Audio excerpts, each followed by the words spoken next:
Have you ever been judged not for your talent, not for your hard work, but just because of how you arrived? Imagine being rejected from your dream job simply because you rode a bicycle instead of driving a car. Heartbreaking, right? Well, stay with me. Because this story will not only break your heart but also heal it when fate allows an unexpected meeting with a millionaire who changes everything. But before we dive in, don't forget to like this video and subscribe to our channel because we bring you stories that touch your heart and remind you that miracles can happen when you least expect them. Delina pedaled hard through the morning air, her modest bicycle rattling on the uneven city road as she clutched her neatly ironed resume inside a worn leather folder. Her heart pounded, not just from the ride, but from the weight of her dreams. Today was her final chance to prove herself. She had applied to countless jobs, facing rejection after rejection, but this interview meant everything. She reached the tall glass building where polished cars gleamed in the parking lot. Men and women in tailored suits walked briskly, and she suddenly felt out of place as she parked her bicycle at the far end. Still, she straightened her simple white blouse, adjusted her skirt that had been carefully hand-sewn by her mother, and whispered, "Oh, you've got this." As she entered the lobby, the receptionist gave her a quick glance, her eyes sliding over the bicycle key dangling from Alina's bag, and her lips curved in a small, dismissive smirk. Alina ignored it, climbed the stairs with determination, and sat in the waiting room where other candidates scrolled on their sleek phones, their designer bags resting beside them. When her name was called, she walked into the interview room with hope radiating from her eyes, answering every question with honesty, passion, and intelligence. For a moment, she thought she impressed them, the way the panel nodded, the way one of them smiled at her dedication. But then, one of the senior interviewers leaned back, looked at her file, then glanced at her bag, and asked almost casually, "How did you get here today?" She replied softly, "I came by bicycle. I live nearby, so it's convenient." There was a brief silence, then a chuckle, then a disapproving shake of heads. "Oh, by bicycle?" another said, his voice laced with disbelief. "We're looking for someone who represents our company with professionalism. You can't arrive at client meetings on a bicycle." Alina's face flushed, her heart sinking as she tried to explain that she could use public transport or arrange other means when required, but their minds were already closed. "Thank you for coming," they said flatly, handing her back the folder without even a handshake. She stepped out of the room, her eyes stinging, her knees weak. She had studied for years, fought poverty, worked evenings just to afford books, and now her chance was shattered not because of her ability, but because of the way she traveled. She walked outside, stood by her bicycle, and for a moment she wished she had never come, wishing she had something more. Something they considered respectable. The world around her blurred with her unshed tears, and yet she forced herself to ride away, unaware that at that very moment, someone had been watching. Across the street, a black luxury car had stopped at the signal, and inside sat a man in his mid-30s, sharply dressed, yet with a warmth in his eyes that contrasted his powerful aura. His name was Ayan, a millionaire entrepreneur known for building companies from the ground up, but what set him apart was his belief in people, not appearances. He noticed the girl with the bicycle, her fragile shoulders trembling, her eyes red, and something tugged at his heart. The light turned green, but he didn't move. Instead, he told his driver to wait, stepping out and approaching her. "Excuse me," he said gently, his voice calm. Startled, Alina wiped her tears, trying to force a smile. "Yes?" she asked, embarrassed to be seen vulnerable. "I couldn't help noticing. You seem upset. Is everything all right?" She hesitated, then shook her head. "It's nothing. I'll be fine." But her voice cracked, betraying her pain. Ayan studied her for a moment, then said, "Sometimes, strangers are the easiest to talk to. What happened?"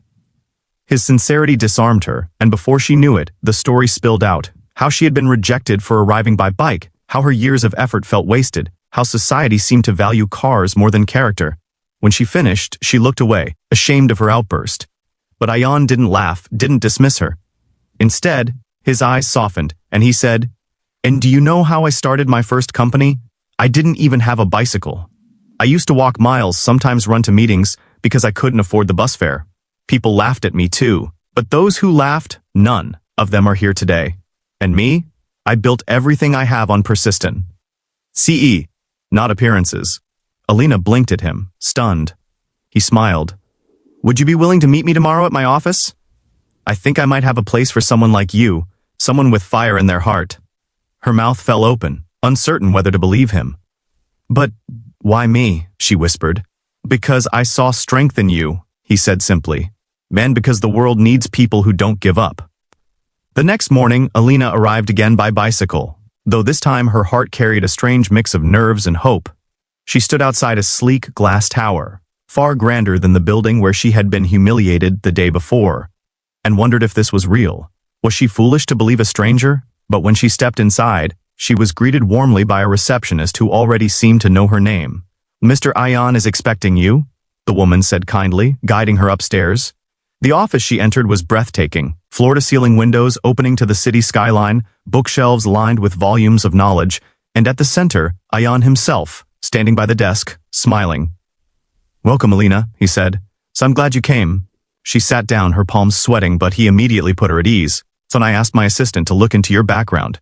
Your academic record is outstanding. You've balanced work and studies in a way most people would give up on. That's resilience, and resilience is what I value most in my team." Alina's lips parted, hope flaring in her chest. You mean, you're offering me a job?" He chuckled softly. "Not just a job, an opportunity. I want you to join my company, not at the bottom, but where your skills can grow. We'll train you, guide you, but your spirit, that's what I'm investing in." Tears brimmed in her eyes and she whispered, "Why would you do this for me?" Ayan leaned back, his voice calm but steady. "Because I see myself in you. Because I want to prove that talent has nothing to do with the vehicle you ride.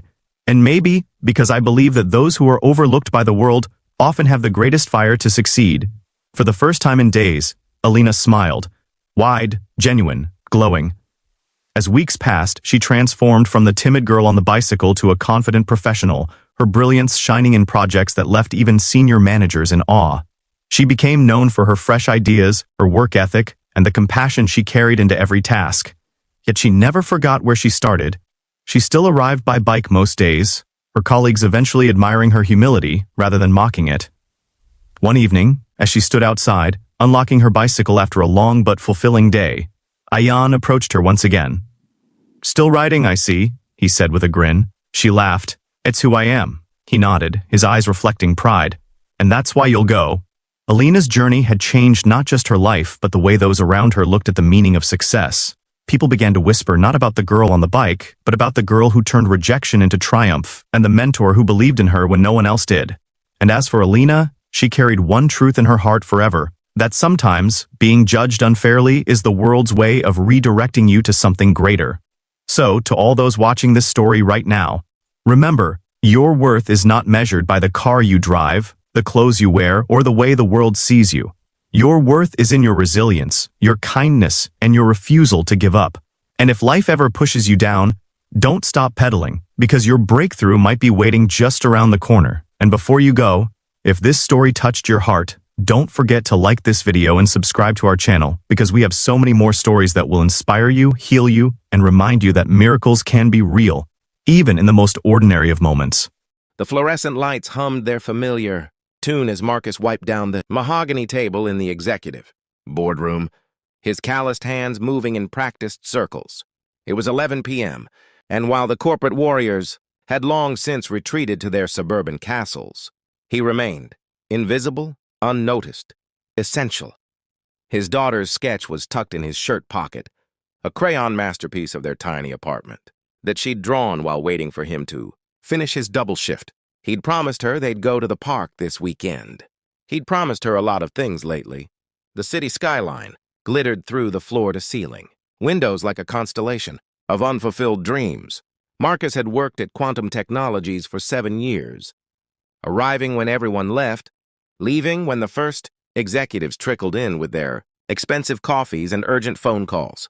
He knew every corner of this building, better than he knew the streets of his own neighborhood. He knew which CEO liked his office at exactly 68 degrees, which VP left personal notes scattered across her desk, and which meetings ran long enough that he'd have to come back later to finish cleaning. But he never knew their secrets until that night. Marcus was emptying the trash in conference room A when he noticed the papers. Not unusual, executives were careless with documents, treating million-dollar contracts like grocery lists. But these papers were different. Even his untrained eye could see the urgency in the red ink, the frantic calculations, the word critical stamped across the top. He should have walked away, should have dumped the trash and moved on to the next room.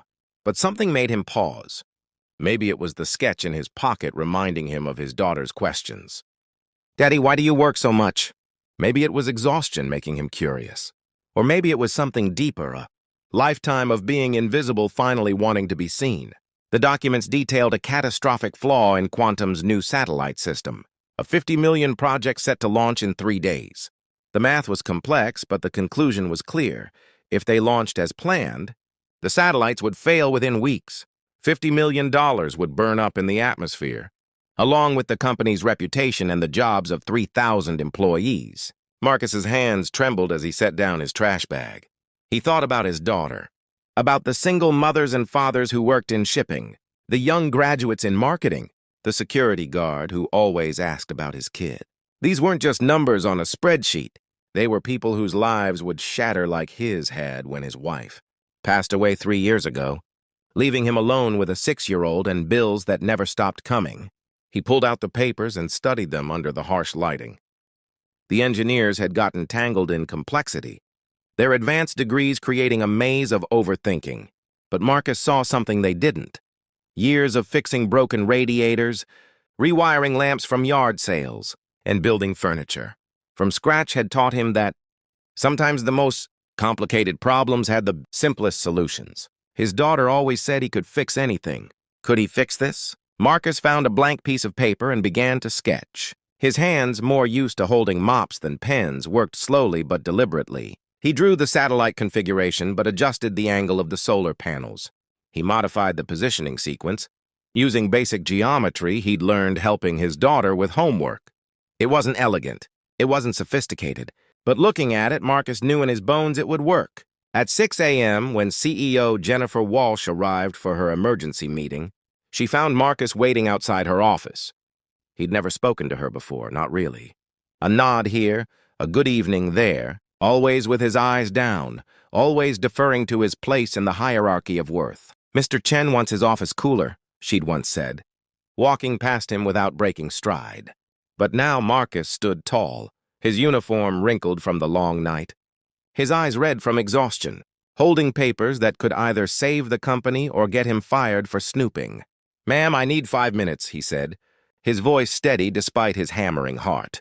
Jennifer Walsh was a woman who'd clawed her way up in a male-dominated industry, who'd sacrificed weekends and holidays, who measured her worth in quarterly reports and shareholder satisfaction. She had 17 meetings scheduled that day. She didn't have 5 minutes. But something in Marcus's face made her pause. 2 minutes, she said, unlocking her office door. Marcus laid out his sketch on her pristine desk. He explained what he'd found, his words tumbling out in a rush of technical observations, mixed with apologetic disclaimers. "I know I'm just a janitor, ma'am, but I think the problem is simpler than they're making it. If you adjust the panel angle by 15 degrees and delay the positioning, sequence by 40 seconds, the weight distribution balances out. It's like fixing a wobbly table. You don't need to rebuild the whole thing. You just need to adjust the legs." Jennifer stared at the sketch, then at Marcus, then back at the sketch. "Wait here," she said, her voice tight. She returned 20 minutes later with Dr. Sarah Martinez, the lead engineer whose face was pale with exhaustion and stress. The doctor studied Marcus's sketch in silence, her eyes moving rapidly across the simple diagram. She pulled out her tablet, ran calculations, checked parameters. "Oh my God," she whispered. "Oh my God, this works. This actually works." The emergency board meeting at 9 a.m. became the stuff of company legend. Jennifer Walsh stood before 12 board members, presenting the crisis and its solution. But she didn't stand alone. Marcus stood beside her, still in his janitor's uniform, as she explained. How a man they'd never noticed had saved their $50 million project with a simple sketch. "This company almost made a catastrophic mistake," Jennifer said, her voice carrying across the stunned silence. "But it wasn't our engineers who failed. They're brilliant people overwhelmed by an impossible timeline we imposed on them. It wasn't our systems that failed. It was our values.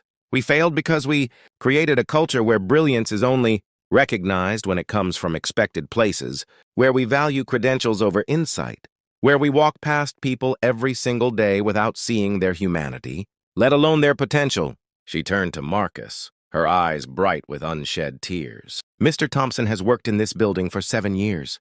7 years. And until today, I didn't know his first name. I didn't know he has a daughter. I didn't know he was a Marine, corpse engineer before. Circumstances forced him into a different path. We didn't know because we didn't ask. We didn't see him because we decided he was invisible. The board member reactions ranged from shame to shock, but Jennifer wasn't finished. Effective immediately, Marcus Thompson is our new Director of Practical Solutions, with a salary reflecting the value he brings to this company. He'll work directly with our engineering teams, providing real-world perspective and oversight. His first task will be reviewing all current projects for similar oversights. Marcus's legs nearly gave out. The salary she named was more than he'd made in 5 years.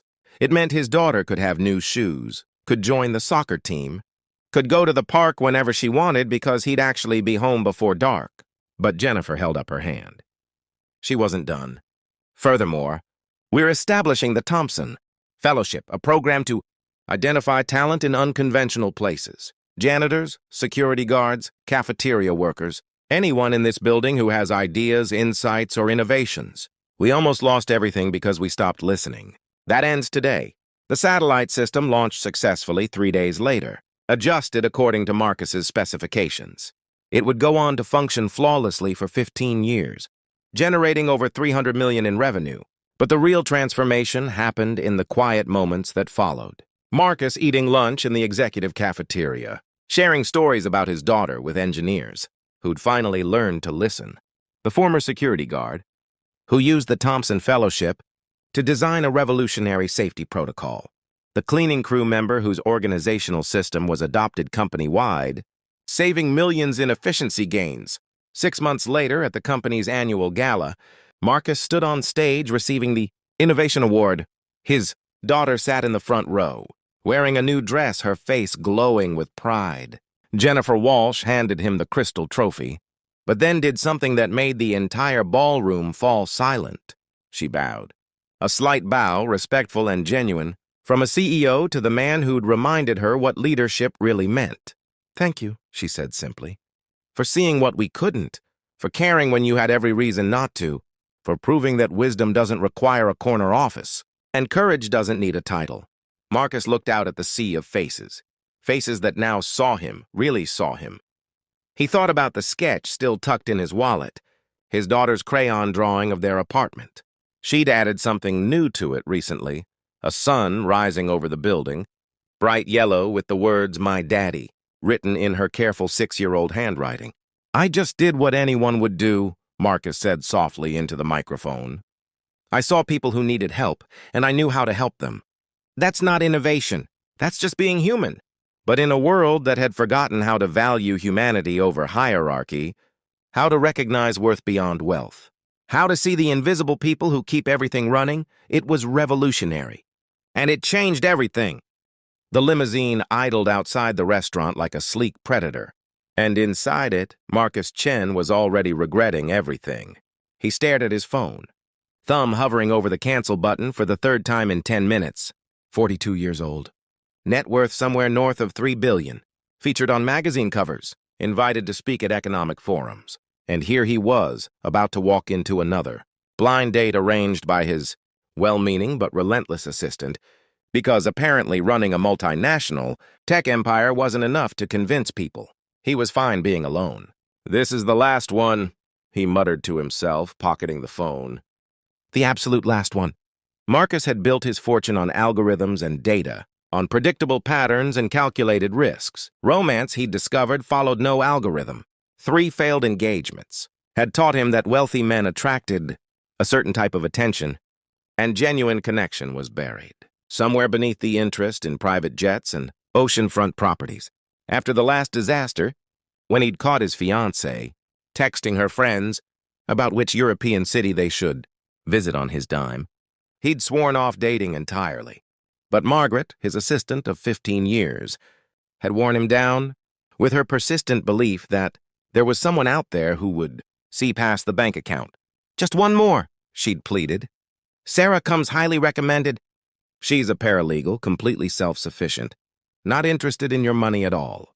The restaurant was one of those understated places where billionaires went to pretend they were normal. Marcus slid into the reserved corner booth at exactly 7 o'clock, ordered sparkling water, and prepared himself for 2 hours of polite conversation that would lead nowhere. 7:15 came and went. Then 7:30. Marcus found himself oddly relieved. A no-show meant he could tell. Margaret he'd tried and finally closed this chapter of his life. He'd just signaled for the check when the restaurant door burst open, and a woman stumbled in, cheeks flushed, hair escaping from a hasty ponytail, a visible stain on her cardigan. She spotted him immediately and rushed over. "Marcus, I'm so sorry. I'm Sarah. There was an incident with my daughter's science project involving an entire bottle of glue, and then the babysitter called saying my son spiked a fever, and I should have messaged, but my phone died, and honestly, I completely understand if you want to just leave because this is probably the worst first impression in the history of first impressions." She said it all in one breath. And Marcus found himself fascinated by the complete absence of artifice. No calculated entrance, no carefully styled hair, just raw, honest chaos. "Please sit," he said, surprising himself. "It's fine." Sarah collapsed into the seat across from him, looking genuinely mortified. "I really am sorry. Single-parent life is basically controlled chaos with occasional moments of complete disaster." She glanced at the menu. Then her eyes widened slightly at the prices. Marcus watched her quickly calculate something in her head before determinedly closing it. "Just water for me, please." "Have you eaten?" Marcus asked. "I grabbed something earlier," she lied badly. Marcus flagged down the waiter. "We'll have the tasting menu. Both of us." "Oh no, I couldn't. You rushed here through what sounds like a domestic emergency." "The least I can do is make sure you eat." When she still looked uncomfortable, he added softly, "Please, I hate eating alone." Something in his tone must have convinced her, because she nodded slowly. "Thank you. That's very kind." Kind? When was the last time someone had called him kind? Powerful, certainly. Brilliant, often. Ruthless, occasionally, but kind. That word belonged to a different version of himself. One he'd locked away years ago behind spreadsheets and board meetings. They talked, and Marcus found himself genuinely interested. Sarah wasn't impressed by his wealth because she clearly didn't know who he was. When he mentioned his company, she nodded politely but without recognition, then steered the conversation to her kids. 8-year-old Emma, who wanted to be a marine biologist. 6-year-old Tyler, who collected rocks and believed each one had magical properties. Sarah's ex-husband had left 3 years ago, and she'd been rebuilding her life piece by piece ever since. "I work full-time as a paralegal, which barely covers rent and child care," she said without self-pity, just stating facts. "But Emma got into this amazing science program at school, and Tyler needs speech therapy, so I've been taking freelance transcription work at night. It's fine. We're managing." Marcus recognized the tone. It was the same one he'd used 20 years ago when he was coding in a studio. Apartment. Living on ramen. Telling himself he was managing while building something bigger than his circumstances. Except Sarah wasn't building an empire. She was simply trying to give her children a decent life. "What about you?" she asked.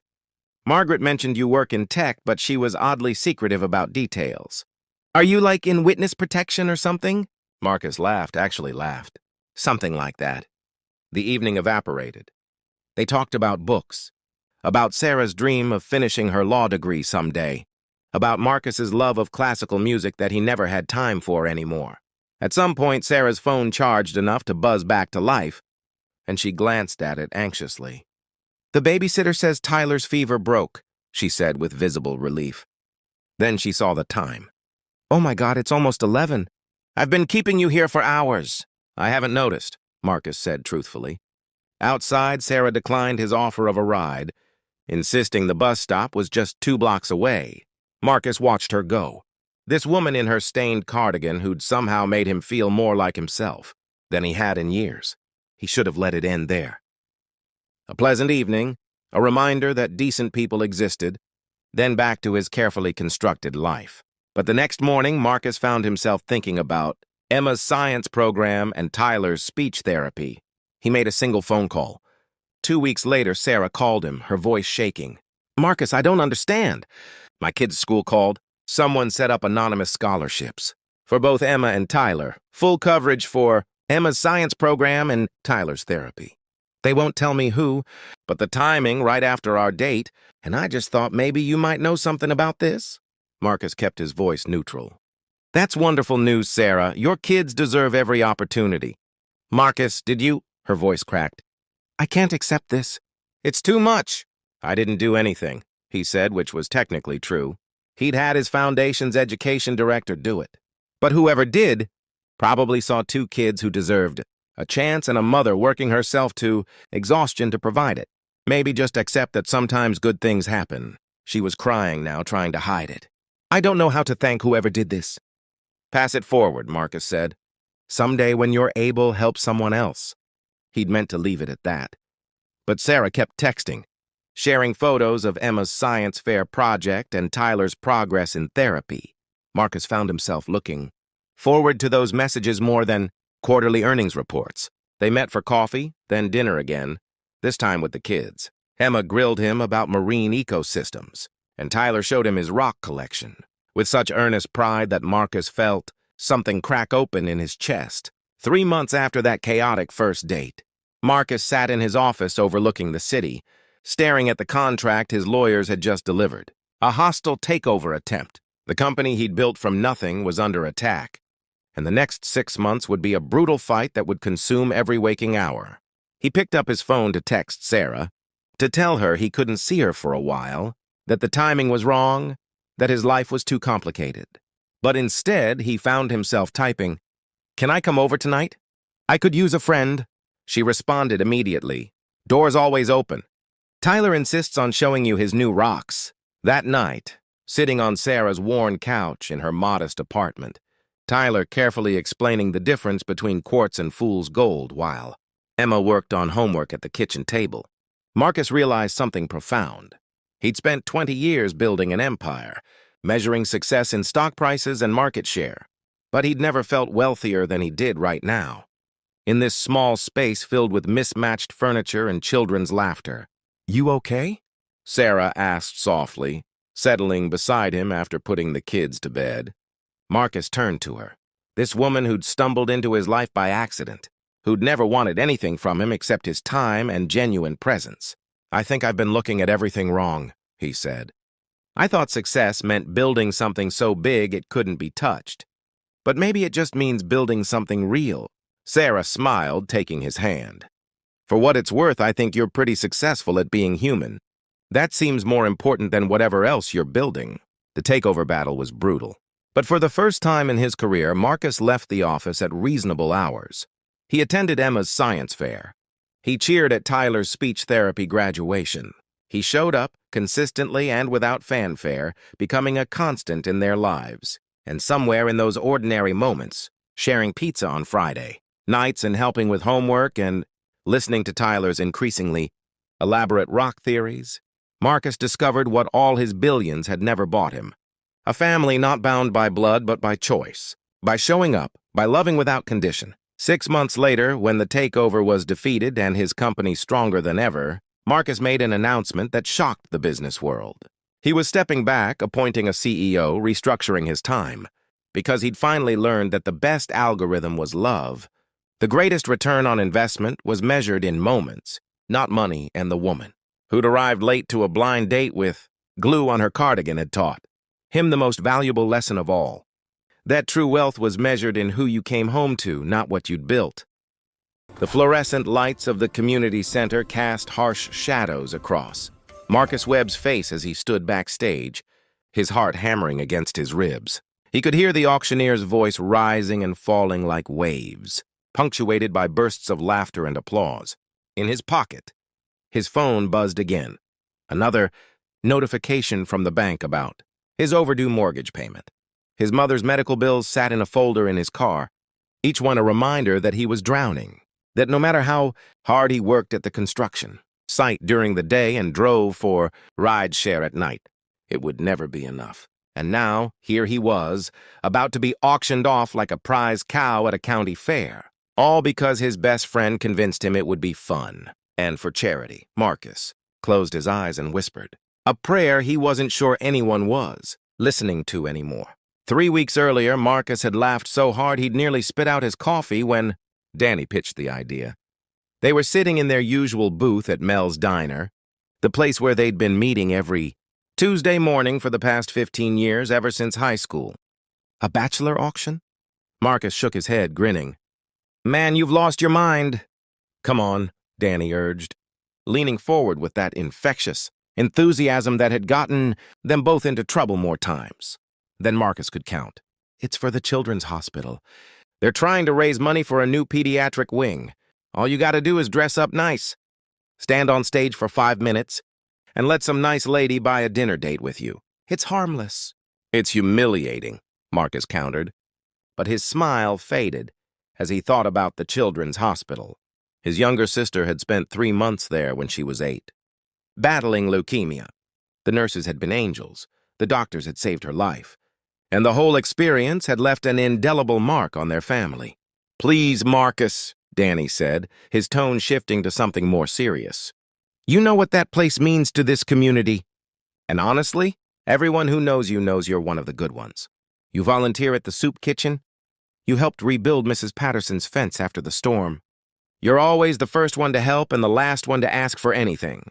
Let people celebrate that. Let them bid on dinner with a genuinely decent human being. Marcus had finally agreed, though he'd insisted it was a joke, that nobody would actually bid on him. He was just a regular guy, 32 years old, weathered hands from construction work, a face that had seen too much stress for someone his age. He wasn't a doctor or a lawyer or a tech entrepreneur. He was barely keeping his head above water. The night of the auction arrived with all the fanfare of a small town, event that had somehow captured the community's imagination. The local newspaper had done a feature. The radio station had been promoting it for weeks. Marcus stood in the wings wearing a suit he'd borrowed from Danny, watching as bachelor after bachelor was paraded across the stage to enthusiastic bidding. And next up, the auctioneer's voice boomed, we have Marcus Webb. This gentleman works construction by day but spends his evenings volunteering at our local soup kitchen. He's been known to shovel driveways for elderly neighbors in winter and has single-handedly organized 3 neighborhood cleanup days this year alone. Who'll start the bidding at $50? Marcus walked onto the stage, blinded by spotlights, his cheeks burning with embarrassment. He could hear murmurs from the crowd, see the sea of faces staring up at him. $50? Someone called out. 75!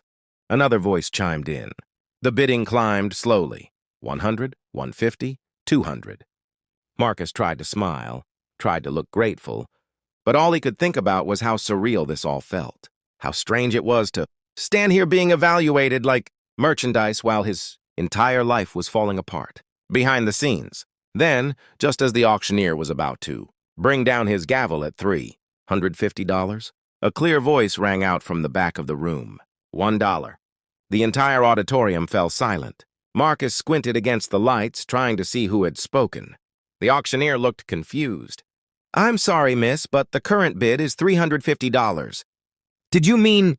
I know what the current bid is, the woman's voice replied, calm and steady.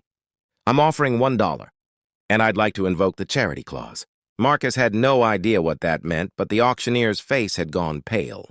Someone rushed over to whisper in his ear, and after a moment of animated discussion, the auctioneer returned to the microphone. Ladies and gentlemen, Ms. Harrison has invoked the charity clause, which states that any bidder can offer $1 if they simultaneously make a direct donation to the hospital equal to or exceeding 10 times the current highest bid. Ms. Harrison has just transferred $3,500 to the children's hospital. Mr. Webb, it appears you have a date. The crowd erupted in applause and confused chatter. Marcus stood frozen on stage, his mind reeling. Who would do something like that, and why? He found out 2 days later when he arrived, at the address he'd been given for their dinner date. He'd expected a restaurant, but instead found himself standing in front of a modest coffee shop in a quiet neighborhood. Inside, sitting at a corner table with 2 cups of coffee already waiting, was a woman who looked to be in her early 40s. She had kind eyes and an easy smile, dressed simply in jeans and a sweater. Marcus Webb? She asked, standing to shake his hand. I'm Elena Harrison. Please sit down. I hope you don't mind coffee instead of dinner. I thought we could talk first. Marcus sat, completely bewildered. I have to ask, why did you do that? The $1 thing? Elena's smile widened. Because I wanted to make a point, and I wanted to talk to you specifically. Do you know why you were the only bachelor I bid on all evening? Marcus shook his head. I've been watching you, Marcus, she said. And before he could look alarmed, she laughed and continued. Not in a creepy way, I promise. I'm from this town originally. I moved away 30 years ago, built a life elsewhere, made some money. A lot of money, actually. And for the past 6 months, I've been coming back here quietly, trying to understand what this place needs. Do you know what I kept seeing? What? You, Elena said simply. I saw you serving meals at the soup kitchen. I saw you helping that elderly woman carry her groceries. I watched you play basketball with kids at the park, spending your lunch break making sure they had someone to look up to. I saw you, Marcus, and I saw someone who gives everything despite having very little. Marcus felt his throat tighten. How did you— I also saw the foreclosure notice on your front door last week, Elena said gently. I saw you sitting in your car outside the hospital, holding what I assume were your mother's medical bills, looking like the weight of the world was crushing you. Tears pricked at Marcus's eyes. He looked away, embarrassed. I didn't come here to embarrass you, Elena said quickly. I came to tell you that people like you, people who give without expectation, who serve without recognition, who hold communities together with simple acts of kindness, those people should never have to suffer in silence. I made my fortune in tech, Marcus. I sold my company 2 years ago for more money than I could spend in 10 lifetimes. And I've been searching for what to do with it, how to make it matter. She slid an envelope across the table. Marcus stared at it but didn't pick it up. Inside is a check, Elena explained. It covers your mortgage in full, your mother's medical bills, and enough to give you breathing room for the next year. But more than that, inside is also a proposal. I'm establishing a foundation here in our hometown. It's going to provide support for people like you, people who serve their communities but fall through the cracks of our social safety net. I want you to help me run it. I want your eye for seeing where help is needed, your heart for understanding what people are really going through. Marcus finally picked up the envelope with shaking hands, but he didn't open it. He looked at Elena with tears streaming down his face. Why me? Because kindness recognizes kindness, Elena said softly. Because I was once a little girl in that children's hospital, scared and alone, and a nurse stayed with me all night holding my hand, even though her shift had ended hours before. Because someone showed me that compassion matters more than any balance sheet. You remind me that the best investment we can make is in human dignity, in lifting each other up. That night, Marcus drove to his mother's house and told her everything. They cried together, laughed together, and for the first time in years, Marcus felt like he could breathe. The weight hadn't disappeared. Life would always have its challenges, but he was no longer carrying it alone. 6 months later, the Harrison Community Foundation officially opened its doors in a renovated building downtown. Marcus stood at the ribbon-cutting ceremony, watching Elena address the crowd about their mission to support community heroes, the volunteers, the helpers, the quiet servants who held society together. Applications had already started pouring in from people, nominated by their neighbors, people who gave everything and asked for nothing. That evening, as Marcus locked up the foundation office, he thought back to that moment on stage, standing under harsh lights feeling like a joke. He thought about how close he'd been to giving up, how the weight of his struggles had nearly broken him, and he thought about a woman who'd paid $1 to change his life. Not because she wanted recognition, but because she understood that sometimes the most valuable things in life, kindness, dignity, hope, can't be measured in dollars at all. His phone buzzed with a text from Danny. Told you it would be fun. Marcus laughed, shook his head, and texted back, You had no idea. As he walked to his car under a sky full of stars, Marcus Webb understood something he'd forgotten in the darkness of his struggles. That goodness begets goodness. That kindness creates ripples we can't always see. And that sometimes the universe conspires to remind us that we're never as alone as we think we are. All it takes is one person willing to see us, really see us, and decide that our dignity is worth fighting for. The auction had been no joke after all. It had been the beginning of something beautiful, a reminder that in a world often focused on taking, The greatest power lies in giving, and the truest wealth is measured not in what we accumulate, but in what we offer freely to others. The moment Elena Martinez's voice cracked over the phone, saying, "I need to cancel the birthday cake," she didn't know that someone was listening. She didn't know that her whispered heartbreak would change everything. And she certainly didn't know that the man standing 3 feet away, pretending to examine cupcakes in the bakery display, was worth more money than she'd see in 10 lifetimes. "I'm so sorry," Elena continued, her hand trembling as she gripped her old flip phone. "I know it's last minute, but I just can't afford it anymore. Something came up with my car, and—" Her voice dissolved into silence. Through the phone, the bakery owner's sympathetic sigh was almost audible. It was a Tuesday afternoon in a small bakery in Austin, Texas, and Marcus Wellington had stopped in on impulse. The billionaire tech mogul had been driving back from a disappointing board meeting when he spotted the cheerful striped awning. Something about it reminded him of simpler times. Before the private jets and penthouse suites, he'd pulled over thinking a good cup of coffee might clear his head. Now, as he stood frozen by the display case, he watched the young woman's shoulders shake. She was maybe 30, wearing scrubs decorated with cartoon characters. Her dark hair pulled back in a practical ponytail. Her eyes were red-rimmed, and she clutched a worn purse like it was the only thing keeping her upright. "Yes, I understand there's a cancellation fee," Elena said quietly. "Could I pay it in 2 installments? I get paid again next Friday." She listened, nodded, then whispered, "Thank you for understanding." It was supposed to be Spider-Man themed. He's turning 7, but he'll understand. Kids are resilient, right? Marcus felt something twist in his chest. He thought of his own 7th birthday, the elaborate party his parents had thrown at their country club. He'd had 3 birthday cakes that year because he couldn't decide on a flavor. The memory suddenly felt obscene.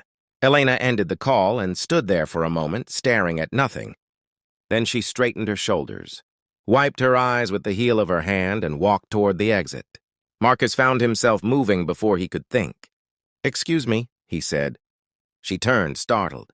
Up close, he could see the exhaustion etched in her face, the kind that came from working double shifts and still not having enough. But her eyes were kind. "I'm sorry I couldn't help but overhear," Marcus continued. "Your son's birthday cake?" Elena's cheeks flushed. "Oh, God, I'm so embarrassed. I didn't mean to make a scene." "You didn't," he assured her. "Not at all. Listen, I know this might sound strange, but would you let me pay for the cake?" She blinked. "What? No, I couldn't possibly—" "Please," Marcus interrupted gently. "I'm a father, too." "Well, I was." The lie came easily, softening his approach. "I know how much these things matter to kids. It would mean a lot to me." Elena shook her head firmly. "That's incredibly kind, but I can't accept charity from a stranger." "We'll be fine. I'll make him a cake at home." Marcus watched her walk away, and something his grandmother used to say echoed in his mind. Sometimes the bravest thing you can do is accept help. But he also understood pride. He'd built an empire on it. He approached the bakery counter where a middle-aged woman with flour on her apron watched him with knowing eyes. "The Spider-Man cake she canceled," Marcus said.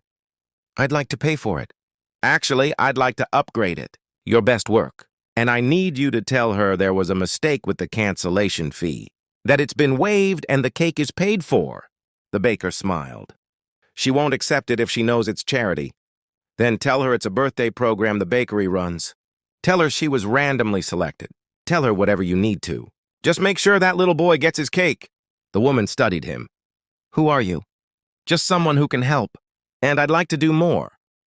Marcus pulled out his wallet, then paused. "What's her story?" The baker glanced toward the door where Elena had disappeared. "Elena works 2 jobs as a nursing assistant. Her husband died 3 years. Ago. Cancer. Left her with medical debt that would crush most people. She's raising Miguel alone, and that kid is her whole world. She brings him here sometimes on her break. Sweetest boy you'd ever meet, always thanking everyone for everything." Marcus felt that twist in his chest again, sharper this time. "What else does she need?" "What doesn't she need?" the baker said sadly. "Her car's dying. She's behind on rent, but she'd never ask for help. She's got too much pride." "Pride doesn't keep you warm at night," Marcus murmured. He was already thinking, calculating, planning. I need you to do something else for me. I need Elena's full name and address. And before you say no, hear me out. That evening, Marcus sat in his downtown office with his assistant, Jennifer, who'd worked with him for 15 years, and knew him well enough to recognize when he was onto something. Find out everything, Marcus instructed. Her debts, her landlord, where she works, what kind of car she drives. I want a complete picture by tomorrow morning. And Jennifer, discretion is everything here. She can't know it's coming from me. What are you planning? Jennifer asked, though her smile suggested she already knew. Something I should have done a long time ago. I'm worth $4 billion, and what have I done with it? Built a bigger company. Bought expensive things. This woman is working herself to death trying to give her son a normal life. That's real wealth. That's what matters. Over the next week, Marcus became a ghost benefactor. Elena's landlord received an anonymous payment covering 6 months of rent, along with a bonus for maintaining such a kind relationship with his tenants. The auto shop where her 15-year-old sedan was being held received payment in full, plus money for a complete overhaul, the hospital holding her late. Husband's medical debt received, a check that cleared the balance entirely. But Marcus didn't stop there. He created something bigger. He established the Wellington Foundation for Working Families, seeding it with $50 million. The mission was simple: identify hard-working families, struggling despite their best efforts, and provide them with the support they needed to thrive, not just survive. Elena became the foundation's first recipient, though she didn't know it yet. On Miguel's 7th birthday, Elena picked up a cake from the bakery. That was twice as beautiful as anything she'd ordered. The baker spun a story about a birthday program, and though Elena's eyes were suspicious, she accepted it with tears of gratitude. That same day, she received a letter at home. Inside was documentation showing her debts had been cleared and information about the Wellington Foundation. The letter explained she'd been selected for assistance based on recommendations from her community. Enclosed was a check for $25,000, designated for family stability and future planning. Elena collapsed on her worn couch, sobbing so hard that Miguel ran to her in alarm. "Mama, what's wrong?" he asked, his new Spider-Man toy clutched in his small hands. "Nothing's wrong, baby," she managed. "Everything's right. Everything's finally right." 2 months later, the foundation held its first annual gala. Marcus insisted that all recipients be invited as guests of honor. Elena almost didn't come, uncomfortable with the attention and the formal setting. But the foundation had given her family breathing room for the first time in years, and she wanted to say thank you. When she walked into the ballroom, she froze. Standing near the entrance, greeting guests, was the man from the bakery. Their eyes met across the room, and Marcus smiled. He made his way to her, and Elena's hand flew to her mouth. "It was you," she whispered. "All of it." "But why?" "Because I could," Marcus said simply. "And because you reminded me of what my grandmother used to say. She told me that wealth isn't measured by what you keep, but by what you give away." I'd forgotten that somewhere along the way. Tears streamed down Elena's face. "I don't know how to thank you." "You already have. You showed me what real strength looks like. You showed me what matters."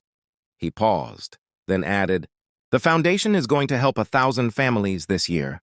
10,000 next year, all because I saw a mother willing to sacrifice for her child. You started something bigger than you know." Elena hugged him then, this stranger who'd become their guardian angel. Around them, other families were sharing their own stories of unexpected grace, of burdens lifted, of hope restored. In that moment, Marcus understood something profound. His billions had bought him power, influence, and comfort. But this, standing in a room full of people whose lives had been transformed, feeling the weight of genuine gratitude, this was the first time his wealth had bought him something real. It had bought him purpose.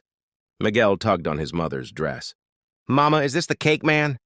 "Yes, baby," Elena said, wiping her eyes. The 7-year-old looked up at Marcus with solemn brown eyes. "Thank you for my Spider-Man cake.